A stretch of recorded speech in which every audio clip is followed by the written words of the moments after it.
जंगलात दुनिया में जारी हैं, जो तजारती और मुआशी सूरत बदलती दिखाई दे रही है, पाकिस्तान को क्या किरदार अदा करना चाहिए? कि जहाँ पर पॉलिटिकल स्टेबिलिटी नहीं होगी वहाँ पे इकोनॉमिक स्टेबिलिटी नहीं होगी। दो चार जहाज भेज देना, फायरिंग हो जाना, ये कोई जंग नहीं है। हम तो 78-79 से जंग लड़ रहे हैं। एक्सटर्नल सिचुएशन जो है ना वो फिर कंट्रोल हो सकती है, लेकिन इंटरनल सिचुएशन जो होती है ना वो उस तक कंट्रोल नहीं होती जब तक आपके इंस्टीट्यूशंस मजबूत हैं। बेशुमार शोधा की कब्रें हैं जो जहाद अफगानिस्तान में शहीद हुए हैं। फिर बाद में पता चला कि ये दहशतगर्द हैं सारे। जो हमारी टैक्स शरह मौजूदा टैक्स निज़ाम है, टैक्स कवानीन है, ज़मीन हक़ाइक़ के मुताबिक है, जिसमें आम आदमी कारोबार कर सकता है। हमारा एक डिपेंडेंस जो है IMF के ऊपर एक बड़े अरसे से चल रही है, और जो सबसे बड़ी प्रॉब्लम है हम इस वक्त करीबन कोई 24 दफ़ा IMF के ऊपर जा चुके हैं। कारोबारी हजरात को क्या प्रॉब्लम है? इतना कंड्यूसिव, इतना याशी वाला माहौल जो पाकिस्तान में दुनिया में कहीं नहीं है। अमेरिकन सिस्टम को छोड़ें, हम नहीं चल सकते उनके साथ। अब चाइना के सिस्टम को देखिए, जिसने पॉवर्टी लेवल को अच्छे लेवल से उठाया है। 58% टैक्स की शरह है, तो 10% हम सेल डिक्लेयर करते हैं, 90% चोरी करते हैं। तो आप मुझे रेशो निकाल के बता दें क्या रेशो है टैक्स की। फेडरेशन को चाहिए कि यूनियन लेवल पर आ जाए, और वो फिर देखें जो उनके इलाके में जो दुकानें, जो बिजनेस है, जो इंडस्ट्री है, वो उनको जाकर रजिस्टर करें। कौन नहीं चोरी करता? कौन टैक्स पूरा देता है? कौन सेल पूरी डिक्लेयर करता है? ना टैक्स पूरा लेने के लिए आपका सिस्टम है। मुझे ये बता दें कि कोई ऐसा सिस्टम है जहाँ पे बंदा जो है वो 100 रुपए की कोई चीज बनाए तो 60 रुपए गवर्नमेंट को जाता है। चैम्बर्स क्यों नहीं काम करते? पॉलिसीज बनवाएं, दे आर इन्फ्लुएंशियल पीपल्स। कोई अगर नहीं कर रहा तो उसके अंदर सिर्फ सिस्टम की कॉम्प्लिकेशन है, सिस्टम की कॉम्प्लिकेशन है। जब आप सबसे पहले तो आपने बेस को ब्रॉड करना है, और कोई इसमें जो है ना कचार। साल की अगर आप 15 करोड़ कमा रहे हैं तो कितना टैक्स मांगेगा गवर्नमेंट ने? 1%। सर उसके लिए आप मरे जा रहे हैं और सुप्रीम कोर्ट तक पहुंच गए हैं। सेक्टर वाइज पॉलिसीज हो और रिटर्न भी सेक्टर वाइज हो, हर बंदे को परेशानी क्यों ना, मुमकिन है ऐसा? इकोनॉमिस्ट भी कह चुके हैं कि कोई भी मैन्युफैक्चरिंग बिजनेस, कोई भी ट्रेड बिजनेस जब 30% से ऊपर जाएगी ना टैक्स रेशियो, तो वो वायबल नहीं होगा। कारोबारी लोगों की गवर्नमेंट है, कारोबारी लोग FBR में बैठे हैं, कंपनियों में नॉमिनीज उनके हैं, मिनिस्ट्री में नॉमिनीज उनके हैं, तो किससे बनानी है? मैं गरीब आदमी, मैंने कहाँ पॉलिसी बनानी है?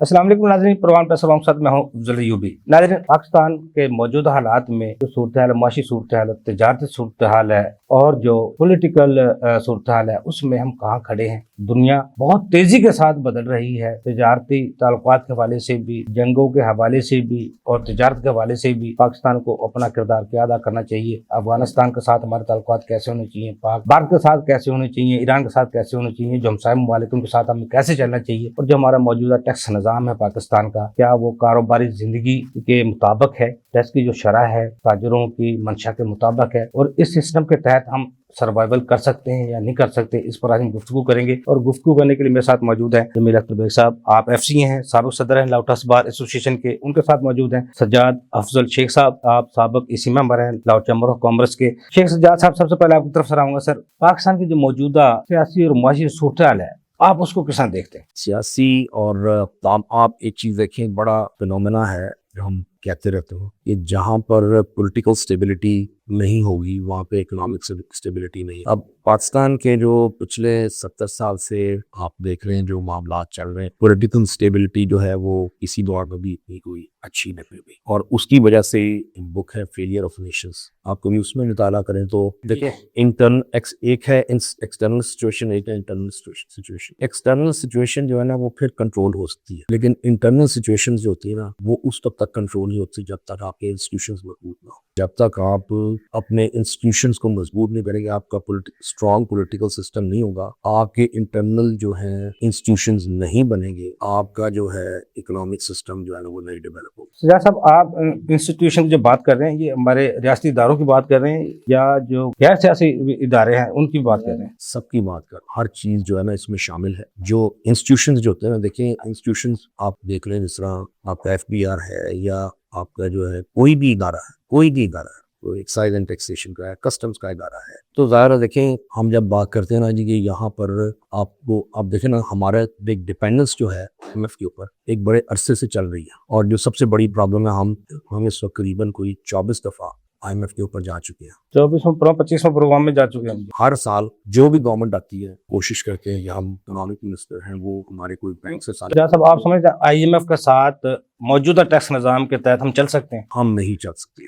आप 24 दफ़ा प्रोग्राम ले चुके हैं, लेकिन हम अपनी बेसिस को ठीक नहीं करना चाहते। बेसिस किस तरह है जी कि हम एक चीज़ बहुत अरसे से बात करते हैं कि ब्रॉड बेस करें। आप अमेरिकन सिस्टम को छोड़ें, हम नहीं चल सकते उनके साथ। आप चाइना के सिस्टम को देखिए, जिसने पॉवर्टी लेवल को अच्छे लेवल से उठाया है। 800 मिलियन जो उनके लोग थे वो पॉवर्टी लेवल के अंदर थे, तो उन्होंने 800 मिलियन लोगों को पॉवर्टी लेवल से उठ निकाला। वो वजह क्या थी? वजह ये थी कि देखें, आपकी 18वीं तरमीम है, उसके अंदर जो फेडरेशन है उसके ऊपर लोड बहुत ज़्यादा है। लोड किस चीज़ का है कि वो उसके ऊपर पैसे देने का सूबों को और पैसे कलेक्शन करने का लोड है। FPROC के अंदर नहीं आता है, या बाकी जो महकमे हैं फेडरेशन के अंदर उतर आते हैं। फेडरेशन को ये चाहिए कि वो इसको आगे प्रोविंशियल लेवल पर जो है ना, इसको आगे इसको, जिस तरह आप देखें चाइना का सिस्टम क्या है। चाइना टैक्स कलेक्शन करता है यूनियन लेवल पर आके वो टैक्स कलेक्शन कर रहा है, और उसकी जो टैक्स कलेक्शन है वो जाहिर है वो बहुत एक अच्छी, हमारा टैक्स टू GDP रेशियो जो है वो 8-9 के ऊपर चल रहा है। हमारे से तो बेहतर जो श्रीलंका है या जो बांग्लादेश है, उससे बहुत वो करीबन 15-16 पे जा रहे हैं। इंडिया 15-17 पे जा रहा है, जबकि उनकी पॉपुलेशन बहुत ज़्यादा है। तो देखें, जितना आप बेस को, सबसे पहले तो बात है कि आपके पास एक, अब आजकल जो है जिस तरह डिजिटलाइजेशन का दौर है, तो डिजिटलाइजेशन के अंदर आप यूनियन लेवल पर, फेडरेशन को चाहिए कि यूनियन लेवल पर आ जाए जो इलाका है। मसलन देखिए जी, लाहौर के अंदर इलाका है, गुलबर्ग है, तो गुलबर्ग के अंदर जो यूनियन लेवल है, यूनियन लेवल के अंदर वो टीम बना दी जाए, और वो फिर देखें जो उनके इलाके में जो दुकानें, जो बिजनेस है, जो इंडस्ट्री है, वो उनको जाकर रजिस्टर करें, और रजिस्टर करके देखें उसको फिर हम सेकंड जो स्टेप है ना वो हमारा आएगा, उसको सेक्टोरियल वाइज हम अलग करें, कौन सा सेक्टर जहाँ पर काम कर रहा है, फिर सेक्टोरियल की पॉलिसी आगे जो है ना वो बनाई जाए, ताकि जो है ना फिर लोगों के लिए जो है ना बिजनेस करना आसान हो। और इसके अंदर ये होगा कि आपका टैक्स कलेक्शन जो है ना वो आपका बहुत ऊपर चला जाए। जैसा आपने जिस चाइना की मिसाल दी, पाकिस्तान से 2 साल बाद वो आज़ाद हुआ, आबादी के लिहाज से 4 गुना पाकिस्तान से बड़ा था। वो तालीम की बजाय स्किल्स अपनी कौम को दी, और आज वो चाइना तालीम में, लिटरेसी रेट में भी हमसे बहुत ज्यादा आगे है, और स्किल्स में बहुत ज्यादा है, और दुनिया में सुपर पावर बनने के ज्यादा करीब है। लेकिन वो लोग थे, पॉलिसी मेकर थे उनके पास। हमारे पास हम लॉन्ग टर्म पॉलिटिकल तौर पर भी वो नहीं बना सके, और आज तक हम ये भी फैसला नहीं कर सके हम एग्रीकल्चर मुल्क हैं, हम इंडस्ट्रियल मुल्क हैं, या हमने करना क्या है, आज तक हम यही फैसला नहीं कर सके। तो हमने ये सारे रिफॉर्म्स किस तरह लेके आने? किसी ज़माने में ना हम बात करते हैं तालीम और तरबियत की, हम सिर्फ तालीम देंगे ना और तरबियत नहीं देंगे तो उनका जो शख्सियत जो है ना वो डेवलप नहीं है। तो डॉक्टर साहब ने जरा बात की कि there are 2 kind of knowledge, एक रिवील नॉलेज होता है, एक एक्वायर्ड नॉलेज। रिवील नॉलेज जो है, जो आपको रूहानी मिल रही है, जो कुरान और हदीसें हैं, which is part of our culture, तो वो हम अगर उसको हम साथ अपने एजुकेशन सिस्टम के अंदर डालें तो डेफिनेटली उससे एक शख्सियत जो हम बनाना चाहते हैं उसके अंदर वो जो करप्शन है इस मामले को खत्म किया जाए, लोगों के अंदर अल्लाह का खौफ पैदा हो, डर पैदा हो। और फिर दूसरी चीज जो एक्वायर्ड नॉलेज, जो इंसानी नॉलेज है, जो आज लेटेस्ट नॉलेज हमने कर लिया। चाइना ने क्या किया कि चाइना ने करीबन कोई ऑलमोस्ट हजारों किस्म की उन्होंने यूनिवर्सिटीज बनाई, और उन्होंने आकर उसके अंदर लोगों को जो है स्किल्स अपने एनवायरनमेंट के मुताबिक जो है ना स्किल्स और जो है ना एजुकेशन सिस्टम को डेवलप किया। और वो जब डेवलप किया है तो आज वो उस जो उनका बच्चा निकलता है उसको आइडिया होता है कि मैंने किस फील्ड के अंदर जाना है, चूंकि वो डाटा उनके पास है कि इस फील्ड के अंदर चाइना में काम हो रहा है। आप देखें ना, खाली ईवी के अंदर जो है इस वक्त चाइना जो है ऑलमोस्ट लाइक 57% वर्ल्ड मार्केट का शेयर है उसका। चाइना ये उनकी जो है ना लेटेस्ट टेक्नोलॉजी के साथ। सजाद अफजल साहब, मैं आपको एक बड़ी बात बताता हूँ। जो CPEC हमारा शुरू हुआ, जो चाइनीज के वर्कर वो यहाँ पे आए थे, एक रिपोर्ट मैंने पढ़ी थी, जिसमें जो उनके वर्कर थे जिनको हम मजदूर कहते हैं, वो PhD करके आए थे CPEC पे। हमारे किसी वजीर को उसका CPEC का PhD की पूरे प्लान का नहीं था पता। तालीम तो एजुकेशन तो ये होनी चाहिए ना। जमील अख्तर साहब, मौजूदा हालात में हम जंग हालात दुनिया में जारी हैं, पाकिस्तान भी जो जंग में है, ईरान भी जंग में है, इस सारी सूरत हाल में जो तजारती और मुआशी सूरत हाल बदलती दिखाई दे रही है, अब हमें पाकिस्तान को क्या किरदार अदा करना चाहिए? ये जंग जो अफगानिस्तान के साथ हम लड़ रहे हैं, वो ऐसी जंग नहीं है कि जो नई जंग है। 2-4 जहाज भेज देना, फायरिंग हो जाना, ये कोई जंग नई नहीं है। हम तो 78-79 से जंग लड़ रहे हैं, कभी रशिया के साथ खिलाफ, कभी इंडिया के खिलाफ, कभी तालिबान आ गए हैं, कभी कोई जमात आ गई है, कभी धमाके हो गए हैं, कभी कलाशनकोव कल्चर आ गया, कभी सुसाइड बम्बर आ गए हैं, कभी मुहाजिरीन आ गए हैं, लाखों की तादाद से मुहाजिर कैंप बना दिए गए हैं। फिर हम उनको सारी एक्सपोर्ट की इंपोर्ट की फैसिलिटी भी दे रहे हैं और हमें मार भी रहे हैं, हमारे बच्चे कत्ल हो रहे हैं, हमारे फौजी शहीद हो रहे हैं। आप जाके देखे चकवाल, जेलम, पिंडी की तरफ बेशुमार शोधा की कब्रें हैं जो जहाद अफगानिस्तान में शहीद हुए हैं। फिर बाद में पता चला कि ये दहशतगर्द हैं सारे। तो ये कोई ऐसा इशू नहीं है, खतरा नहीं है, कई सालों से हालत जंग में है। अगर कोई इसमें ये समझता है कि भाई इसमें इकोनॉमी खराब हो जाएगी, तबाह हो जाएगी या स्टॉक चेंज क्रैश होगी, ये अपॉर्चुनिस्ट लोग हैं, ये मुफाद परस्त लोग हैं। जैसे ईरान की जंग शुरू हुई, स्टॉक एक्सचेंज गिर पड़ी है। स्टॉक चेंज पहले खड़ी कहाँ थी? एज ए इस्लाम, हम इस्लाम के बाद हमसायों से तो हर किसी के ताल्लुकात अच्छे होने चाहिए। क्या हम हमसाय मुबालिक के साथ अपने को ताल्लुकात में आप समझते हैं कामयाब हुए हैं अब तक? सर इससे ज्यादा हमारी कामयाबी क्या हो सकती है? मैंने वही बात अर्ज की कि 78-79 से उनको मेहमानों के तौर पे हमने रखा हुआ है, वो हमारे कत्ल कर रहे हैं, हमारी लाशें हम उनकी उठा रहे हैं। इससे ज्यादा हमारी हमें क्या कामयाब करेंगे सर? इससे ज्यादा बर्दाश्त हम क्या करेंगे? हमारी टैक्स शरह मौजूदा टैक्स निज़ाम है, टैक्स कवानीन है, जमीन हकायक के मुताबिक है, जिसमें आम आदमी कारोबार कर सकता है। एक तो आपके सवाल जो है ना मेरे नजरिए के खिलाफ होते हैं। ये सवाल मतलब ये कारोबारी हजरात को क्या प्रॉब्लम है? इतना कंड्यूसिव, इतना अय्याशी वाला माहौल जो पाकिस्तान में दुनिया में कहीं नहीं है। 58% यहाँ पे हम टैक्स की शरह है, तो इसके मुताबिक फिर 58 देकर हम कारोबार कर सकते हैं। 58% टैक्स की शरह है, तो 10% हम सेल डिक्लेयर करते हैं, 90% चोरी करते हैं। तो आप मुझे रेशो निकाल के बता दें क्या रेशो है टैक्स की? नहीं, ये तो देखो वो जिसने करना है वो करना है, मैं तो नहीं करती ये बात, मैं तो नहीं कर सकता। नहीं, ये मैं तो नहीं कह सकता ना किसी ने चोरी की है कि नहीं की। नहीं, हम तो अब ले हैं बंदे, कौन नहीं चोरी करता? कौन टैक्स पूरा देता है? कौन सेल पूरी डिक्लेयर करता है? ना टैक्स पूरा लेने के लिए आपका सिस्टम है, पूरा टैक्स जो देगा वो अब यार उसको सलाम करेगा या हुकूमत उसको सलाम करेगी, उसको सर्टिफिकेट जारी करेगी इसने सही टैक्स दिया। यहाँ तो जो सही सबक याद करता है छुट्टी भी तो उसको नहीं मिलती। सर बात ये है, जो हाजी साहब बात करते हैं आके टीवी पे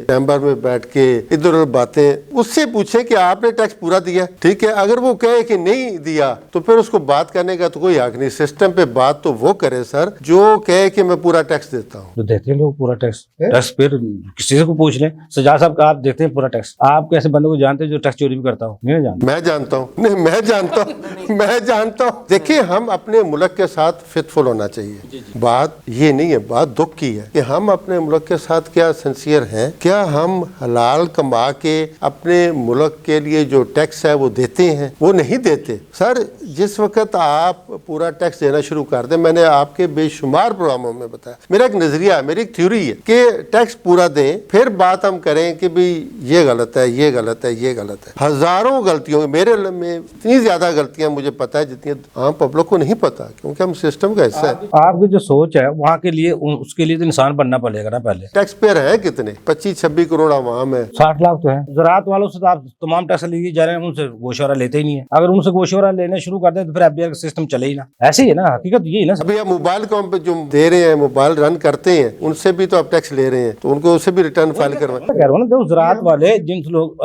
60%, 70% तो होंगे ज़राअत, लेकिन वो गोशवारा तो जमा नहीं करवाते, लेकिन तमाम इनडायरेक्ट टैक्सेस तो वो दे रहे हैं। मैं ये कह रहा हूँ कि भी चले हम यहाँ पे ले लेते हैं, शादमान मार्केट को ले लेते हैं कि भी यहाँ कितने लोग हैं जो टैक्स पे करते हैं? क्या पूरा टैक्स पे करते हैं? उसका जमीर साहब अगर अंदाजा भी लगाना हो, एक इंडस्ट्री है, एक ज़राअत है, ज़राअत वाले खुशहाल हैं या इंडस्ट्री वाले खुशहाल हैं, उससे अंदाजा लगाया जा सकता है। ये मैंने पहले भी बात की है। कोई ना देखें कि आपके आवाम की हालत क्या है, किस सेगमेंट की कैसी हालत है, फाइनेंशियल उसकी हेल्थ क्या है, उसका लिविंग स्टैंडर्ड क्या है, वहां से आप अंदाजा लगा लेंगे। एक मजदूर है उसकी हालत देख लें, एक कारोबारी बंदा उसकी हालत देख लें, या एग्रीकल्चरिस्ट है उसकी हालत देख लें, उसका खाना पीना रहना सहना शादियां खुशियां गमियां देख लें, आप असेसमेंट कर लेंगे। सजाद अफजल साहब, वैसे देखा जाए तो अनारकली में 30 दुकानें, सिर्फ 30 टैक्स पेयर है। अनारकली कितना बड़ा बाजार है आपका, ब्रंथ रोड है ना, मेरे पास जो रिपोर्ट है 180 उसमें टैक्स लोग देते हैं, 180। मैं 1100 तो दुकान होगी लाजमी। लिबर्टी में सिर्फ 13 बंदे टैक्स देते हैं, लिबर्टी में 300 दुकान तो होगी कि नहीं, लेकिन ये जिम्मेदारी किसकी है? इनको टैक्स नेट में लाना जिम्मेदारी किसी की है सर? देखें सर, मैं कोई बात बताऊँ, बात ये है कि पहली बात तो है कि कोई बंदा भी ना नहीं चाहता कि मैं टैक्स के अंदर ना जाऊँ। मैंने आज तक वैसा बंदा नहीं मिला जो नहीं चाहता। लेकिन अब देखें, आपके पास बहुत सारी प्रॉब्लम्स है। प्रॉब्लम ये है कि एक फैक्ट्री भी चलाता हूँ मैं, एक चीज़ माल बनाता हूँ मैं, चीज़ यहाँ पे डेवलप करता हूँ, मैं एक चीज़ यहाँ पे डेवलप करता हूँ और डेवलप करता हूँ तो मुझे पड़ जाता है चाइना। मैं एक चीज़ बनाता हूँ, मेरे पे 60% टैक्स है, 60% यानी मैं 100 रुपए की चीज़ लूँ तो 60 रुपये मुझे गवर्नमेंट को दे। मुझे ये बता दें कि कोई ऐसा सिस्टम है जहाँ पे बंदा जो है वो 100 रुपए की कोई चीज़ बनाए तो 60 रुपए गवर्नमेंट को जाकर दे दे। गवर्नमेंट को 12 दफ़ा कहा है कि आप जैसा सेल्स टैक्स है, हर प्रोडक्ट के ऊपर मार्जिन वो नहीं है, क्योंकि देखिए आप कुछ ऐसी चीजें बना रहे हैं जिसके अंदर आपको पार्ट मार्जिन 25% भी 30% भी है, कुछ ऐसी चीजें हैं जो सिर्फ ट्रांजैक्शन बेस्ड है, उसके अंदर 2% या 4% है। आप देखें, जब तक आप बेस को इकट्ठा नहीं करेंगे, आप देखें 2-2.5 करोड़, मेरा ख्याल है आपका 2-2.5 करोड़ टैक्स नेट के अंदर होना चाहिए बता मेरे असेसमेंट। सेल टैक्स में 2 लाख भी बंदे नहीं है रजिस्टर सर, जिनको रजिस्टर पर्सन हम कहते हैं। 60 लाख जिनको हम कहते हैं इनकम टैक्स में गोशवारे जमा आ रहे हैं, उनमें 27-28 लाख तो सिफर की रिटर्न दे रहे हैं। कोई अगर नहीं कर रहा तो उसके अंदर सिर्फ सिस्टम की कॉम्प्लिकेशन है, सिस्टम की कॉम्प्लिकेशन है। जब आप सबसे पहले तो आपने बेस को ब्रॉड करना और कोई इसमें जो है ना कचाहट नहीं है। सजाद अफजल साहब, हम बेस, अगर आप जिस बेस की बात कर रहे हैं, ब्रॉडनिंग ऑफ टैक्स बेस की बात कर रहे हैं, अगर इसको बढ़ाना तो आप क्या समझते हैं किस तरह? अब जब ताजरों के ऊपर थोड़ा सा भी एफबीआर स्ट्रिक्टली करता है काम तो हड़तालों पर चला जाता है, चैम्बर में हड़तालें हो जाती हैं। ऐसा ही है ना, जब थोड़ा सा किसी को छेड़ा जाए, लिबर्टी को या किसी भी मार्केट को, जब सर्वे आज तक 2009 का सर्वे हुआ मार्केटों का, आज तक वो सरेआम अवाम में नहीं आ सकती। निकालें तो ये है कि कोई पॉलिसी वाजिया की जाए। हुकूमत ने पॉलिसी, अब ताजर 2 स्कीम तो हुकूमत ने दी ताजर लोगों के लिए, आसानी के लिए आप इसमें रजिस्टर हो जाए। देखिए, गारमेंट्स का काम कर रहे हैं, उसके अंदर बचत कुछ और है, आप स्टील का काम कर रहे हैं उसमें बचत कुछ और है। तो ये पॉलिसी एक ऐसी हर जगह नहीं चलती। जिस तरह आप मैन्युफैक्चरिंग ले रहे हैं तो 150 टेक्सटाइल नहीं बंद हो गई है क्या? वो यहाँ पे चल ही रही थी ना, बंद क्यों हो गई? आपका 13% के ऊपर आप एनर्जी प्राइसेस ले जाएंगे, जहाँ पे प्राइसेस जो है वो 5 या 6% बांग्लादेश में है, इंडिया के अंदर है, या गैस की प्राइस आप इतनी हाई ले जाएंगे। मतलब मेरा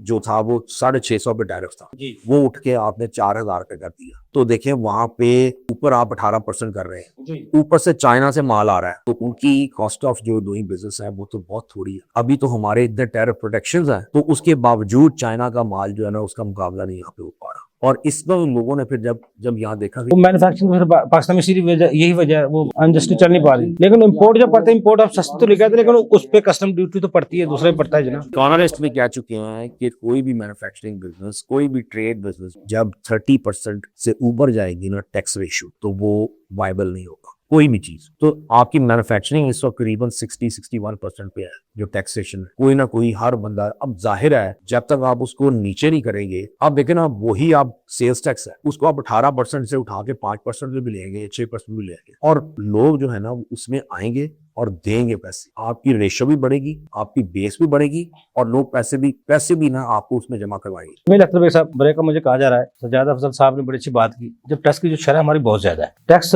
कि जब हम बात करते हैं सेल टैक्स में, हम टैक्स फ्रॉड हो गया, ये हो गया, आज तक किसी को हम नहीं पकड़ सके। सेल टैक्स में हजारों हमने तब्दीलियां लाके, हजारों SROs लाए गए, आज तक हमने उसमें टैक्स पेयर की, जिनको हम रजिस्टर्ड पर्सन कहते हैं उनकी तादाद को नहीं बढ़ा सके। इसका मतलब गैप तो है ना, या हमारे टैक्स रेट ज्यादा है, या लोग उसमें नेट में आना नहीं चाहते क्योंकि हमारा जो निजाम है वो कॉम्प्लिकेटेड है। दूसरा, इनकम टैक्स जब हम बात करते हैं उसमें भी आज तक यही, हम उसको ब्रॉडनिंग ऑफ टैक्स बेस को नहीं बढ़ा सके। इसमें FBR का जो किरदार है उसको भी हम पूरा देखते हैं, क्योंकि आप उस चीज को जानते हैं। FBR का विद होल्डिंग 98% विद होल्डिंग है, तो FBR का फिर किरदार कहाँ पे है? और इसको हम वाकई टैक्स रेट की शरह ज्यादा थी, इस वजह से आज तक हम अपने सिस्टम को दुरुस्त नहीं कर सके, या कम करके कर सकते हैं। लेकिन ब्रेक से बाद नाज़रीन, छोटा सा कमर्शियल ब्रेक, हमारे साथ रहिएगा।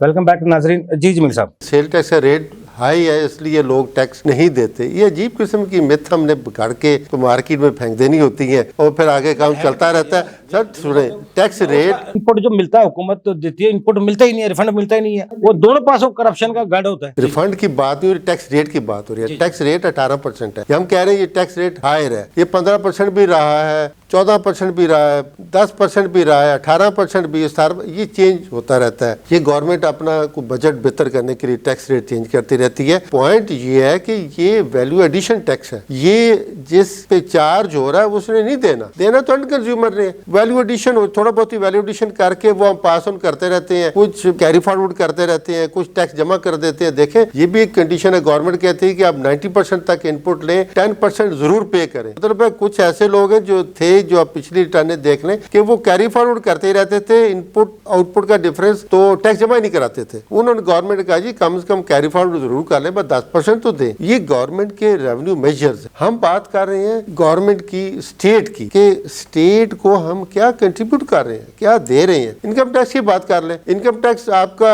29% कंपनी पे रेट है, ज्यादा रेट नहीं है, हाई रेट 45% तक यूपी का रेट कर दिया है, इंडिविजुअल का 45% तक। तो ये इसलिए किया गया है कि लोग डॉक्यूमेंट की तरफ आए, कॉर्पोरेट कल्चर डेवलप करें। देखें इधर 29% रेट है, उधर 45% रेट है, 15, 16, 17% का फर्क है। तो इसी तरह जो विथहोल्डिंग टैक्स के रेट्स हैं वो सर्विसेज पे, सप्लाईज पे, कंपनीज पे कम है, इंडिविजुअल यूपी पे ज्यादा है, ताकि लोग कंपनी बनाए, कॉर्पोरेट कल्चर डेवलप हो। उससे गवर्नमेंट आपको कंपनसेट करती है, रेट कम करती है, ताकि वो डॉक्यूमेंट करेगा तो फिर टैक्स बेहतर होना शुरू हो जाए, कंप्लायंस बेहतर हो। ये मेजर्स है, ये हमने वैसे हमारा जो निज़ाम है जमील अख्तर साहब, दस्तावेजी मुआशरत जिसकी हम बात करते हैं, जो हमारा यहाँ का फिलॉसफी है या हदूद तजर्बा है हमारे इलाकों का, आप समझते हैं यहाँ दस्तावेजी मुआशरत मुमकिन है या इदारे इससे मुखलिस हैं हो जाए? क्योंकि मैं एक मिसाल सोचिए दे देता हूँ आपको। प्रॉपर्टी सेक्टर जिसको हम कहते हैं, सबसे ज्यादा पैसा हुकूमत को आता है, उससे ज्यादा पैसा जो सैलरी पर्सन है वो टैक्स अदा कर रहा है। इसका मतलब गैप तो है ना? क्यों, क्या वजूहत हैं? बेशुमार वजूहत हैं। सादा सी वजह जो ये है कि हम टैक्स देना नहीं चाहते, हम अपने मुल्क के साथ लॉयल हैं। क्यों नहीं देना टैक्स? तो बंदा, जमील साहब, हर बंदा देना चाहता है। कोई नहीं देना चाहता सर, जमील साहब कैसी बात करते हैं?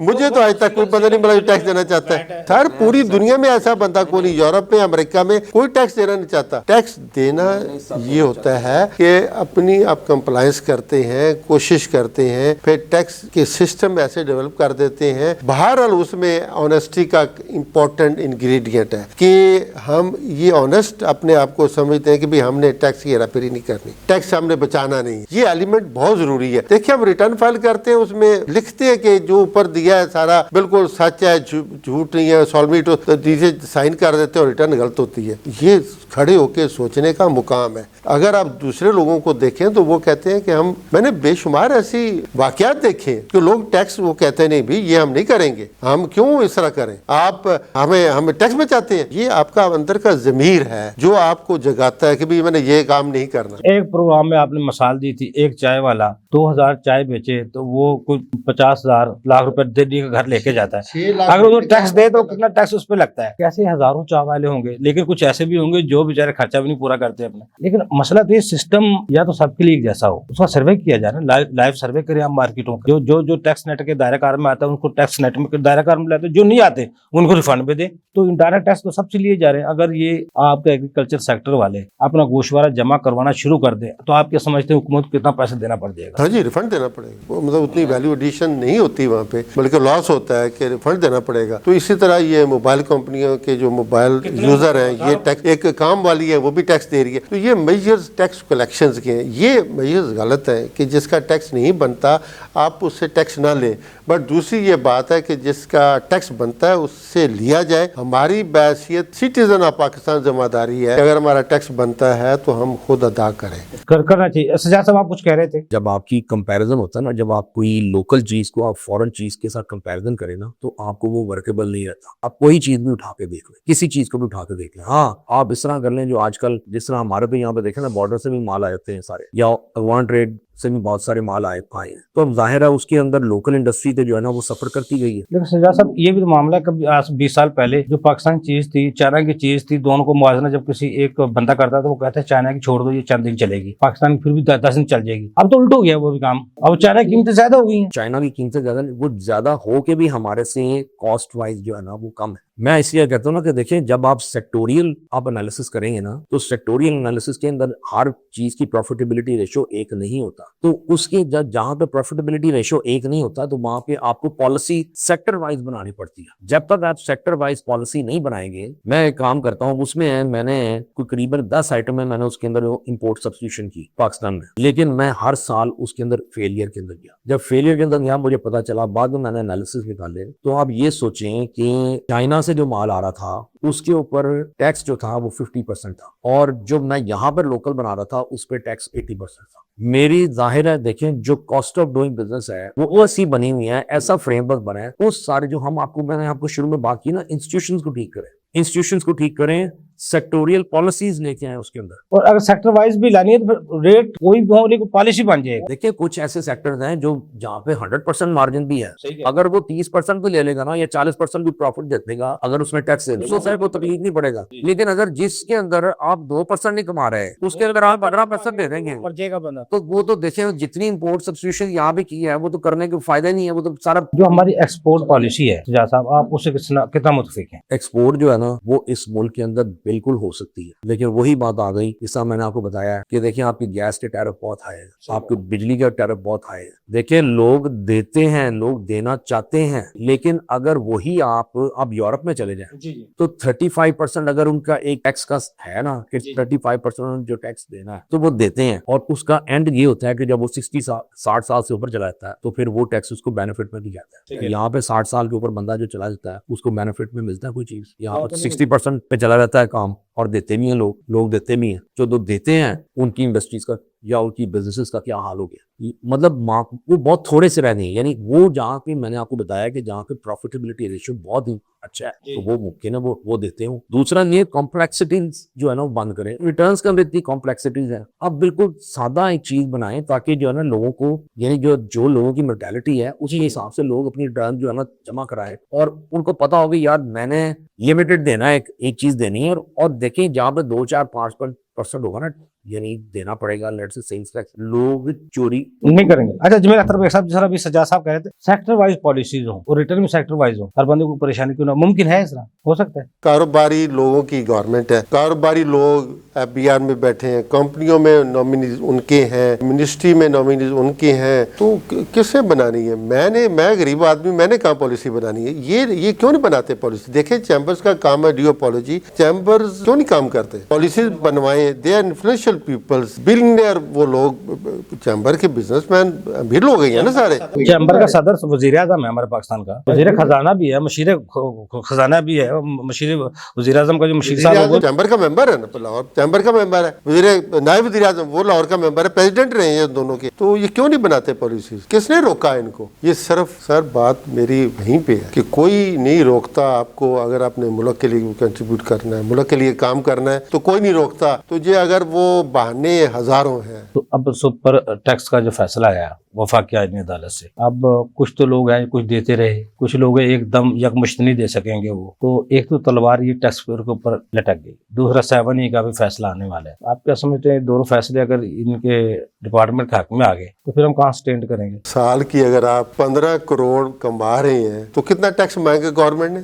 1%। सर उसके लिए आप मरे जा रहे हैं और सुप्रीम कोर्ट तक पहुंच गए हैं। ठीक है, हमसे काश्तकारों से, हम काश्तकार के बेटे, हमारी गंदम आप 5,000 रेट आप 2,500 ले जाते हैं, 1800 से ले जाते हैं, हम फिर भी दे देते हैं, जाओ खाओ पियो मौज करो, कोई मसला नहीं। 15 करोड़ एक बंदा कमाता है साल का, ठीक है, महीने का करोड़ से भी ज्यादा। उस करोड़ 15 करोड़ से उसके बाद इसका 1% दे दो यार, उसको हार्ट अटैक होने शुरू हो जाते हैं। ये देखें मेंटालिटी है, ये जहनीयत है। ये टैक्स, मैं वही कह रहा हूँ ना, आप कहते हैं टैक्स देना चाहते, ये this is the touchstone, this is liberty test. लोग टैक्स देना चाहते हैं, ये नहीं देना, पैसा देना कोई नहीं चाहता। ये हिरस है, ये कब्र तक जाती है। जितना पैसा इकट्ठा करते हो उससे उतनी ज्यादा जरूरत होती है। क्यों नहीं देते? 1% देने से क्या फर्क पड़ जाएगा उसको? 2% देने से क्या फर्क पड़ जाएगा? जो छोटे करियाना स्टोर हैं बाकी जो हैं उनको रजिस्टर करें, कहीं पे आपकी डॉक्यूमेंटेड पॉलिसी चलेगी, कहीं पे आपकी फिक्स पॉलिसी चलेगी। देखिए, करियाना का जो बंदा है वो आपको डॉक्यूमेंटेशन के अंदर नहीं जा सकता, तो वहां पे आपको फिक्स पॉलिसी चला दें, और बाकी जो है वो आप जिस तरह आप कर रहे हैं, जो डॉक्यूमेंटेड इकोनॉमी चला रहे हैं। लेकिन उसके अंदर मेरी दोबारा वही बात आ गई कि कोई बंदा जो है ना वो ये नहीं कहता कि मैं आपको आपको पैसे नहीं देता। आप एग्रीकल्चर की बात कर रहे हैं, मेरे पास पिछले दिनों साहब आए, उसने कहा आलू की फसल थी मेरी जो है वो 4 रुपए किलो में बेच रहा हूँ, तो कॉस्ट जो है पर एकड़ की है वो करीबन मेरी 2.5 लाख, जो मैंने उस वक्त असेसमेंट की तो वो करीबन 20 रुपए किलो जो थी ना। तो देखिए बात ये कि मैं इसी को कहता हूँ वो काश्तकार हो, एग्रीकल्चर हो, हमारे लिए तो देखिए क्या में पाकिस्तान में 50% हमारी एग्रीकल्चर बेस्ड थी, और जब कॉटन जो है वो अमेरिका से मंगवा रहे हैं, तो हमें एक पॉलिसी चाहिए। पॉलिसी जो है ना वो गवर्नमेंट ने, जब गवर्नमेंट से बात करते हैं तो वो कहते हैं कि हमारे पास IMF की जो है कंडीशन, IMF ये तो नहीं कहता आप कॉटन पैदा ना करें, IMF ये नहीं कहा मैन्युफैक्चरिंग ना करें, वो तो नहीं कहता IMF। 24 दफा तो हम IMF के अंदर जा चुके हैं, अब निकलने की तो पॉलिसी बनाए ना कि हमें नहीं जाना। क्या बांग्लादेश नहीं है, क्या इंडिया नहीं है? वैसे हमारे वज़ीर-ए-आज़म साहब उस दिन बयान भी कर रहे थे, जब हम फील्ड मार्शल मेरे साथ होते हैं, हम किसी मुल्क के पास जाते हैं, जब मुझसे डॉलर मांगते हैं तो शर्मिंदगी महसूस होती है। ये शर्मिंदगी से वैसे निकला जा सकता है, किस तरह निकला जा सकता है? जाहिर है, देखिए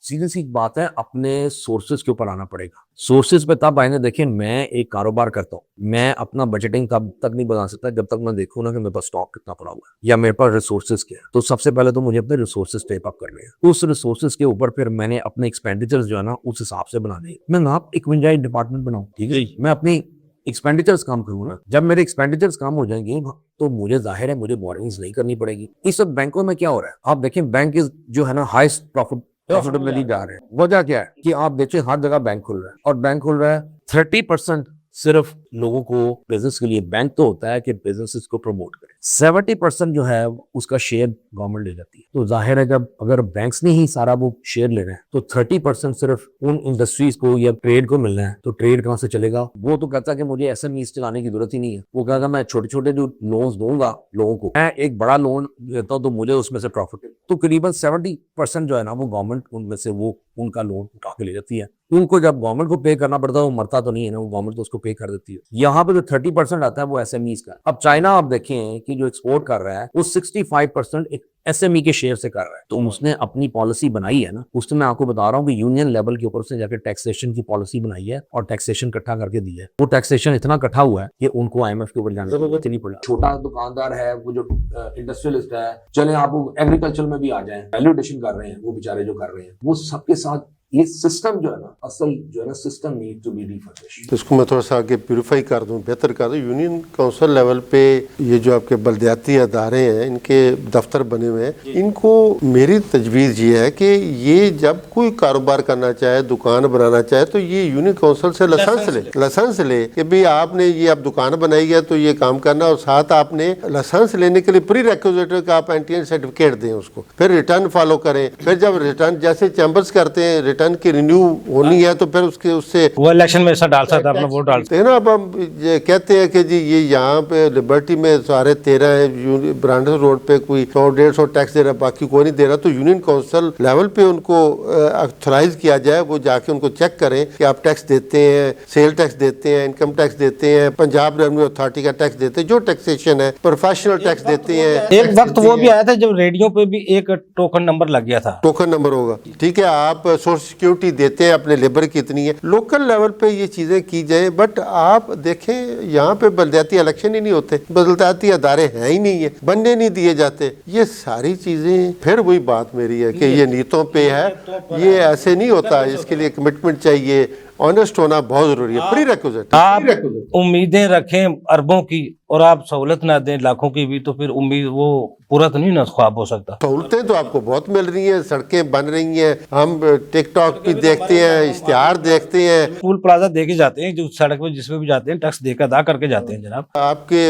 वज़ीर-ए-आज़म, आपके चीफ मिनिस्टर यही काम कर रहे हैं, हम पुल बना रहे हैं, हॉस्पिटल बना रहे हैं, हम पता नहीं क्या क्या बना रहे हैं, सहूलतें फराहम कर रहे हैं। जी मेरा तरफ साहब आपको बहुत शुक्रिया, जायद अफजल साहब आपको बहुत शुक्रिया। नाज़रीन एक्सपर्ट का आपने गुफ्तगू सुनी, अपनी नीयत दुरुस्त करें, अपने मामला दुरुस्त करें, सिस्टम को दुरुस्त करें। ये मुल्क बहुत ही प्यारा मुल्क है पाकिस्तान, इसमें हर शख्स टैक्स देना चाहता है, वो डायरेक्ट हो या इनडायरेक्ट टैक्स हो, हर बंदा टैक्स नेट में आना चाहता है, लेकिन आप सिस्टम को दुरुस्त करेंगे तो खुद ब खुद मामला सही होना शुरू हो जाएंगे। जो सेल टैक्स है या इनकम टैक्स है, जो टैक्स रेट है वो कम कर दें, आप इनपुट खत्म कर दें, रिफंड का मामला खत्म कर दें, करप्शन वैसे खत्म हो जाएगी, जो लोग टैक्स नहीं देते वो भी देना शुरू कर देंगे। अगले प्रोग्राम तक लिए अफसर को इजाजत दीजिए। अल्लाह हाफ़िज़। पाकिस्तान जिंदाबाद। देखिए प्रोग्राम टैक्स और अफजल अयूबी के साथ।